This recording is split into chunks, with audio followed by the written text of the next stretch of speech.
বাফুফের নেতৃত্বে বাংলাদেশের ফুটবলে অনেক চমকপ্রদ সাফল্য অর্জিত হয়েছে। আপনারা জানেন আমাদের যে মেয়েদের ফুটবল টিম তারা সাফে চ্যাম্পিয়ন হয়েছে। ছেলেদের ফুটবল টিম বহু বছর পর ভারতকে হারিয়ে পুরা বাংলাদেশে আনন্দের বন্যা বইয়ে দিয়েছে।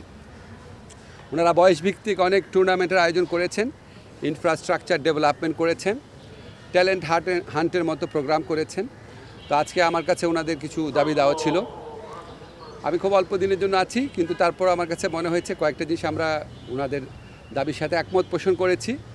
এটা হচ্ছে ঢাকা স্টেডিয়াম যেটা আছে এটা সম্পূর্ণভাবে ফুটবলকে দিয়ে দেওয়া, আর অন্যান্য যারা স্পোর্টস আছে ক্রিকেট ছাড়া তাদের আয়োজনের প্রয়োজন হলে সেখানে আয়োজন করবে। যদি তারা অন্য কোথাও ফর এক্সাম্পল পূর্বাঞ্চল স্টেডিয়াম বা অন্য কোথাও যদি তারা জায়গা পেয়ে সরে যায় তখন এটা সম্পূর্ণভাবে ফুটবলের হয়ে যাবে। এছাড়া সিলেট এবং চিটাগাং এটা আপনার ডেডিকেটেড ওয়েতে ফুটবলকে দিয়ে দেওয়ার সিদ্ধান্ত নিয়েছে আমরা। তবে শর্ত আছে, ক্রিকেট ছাড়া অন্যান্য খেলার যদি টুর্নামেন্টের আয়োজনের প্রয়োজন পড়ে ওনারা সেখানে আয়োজন করবেন।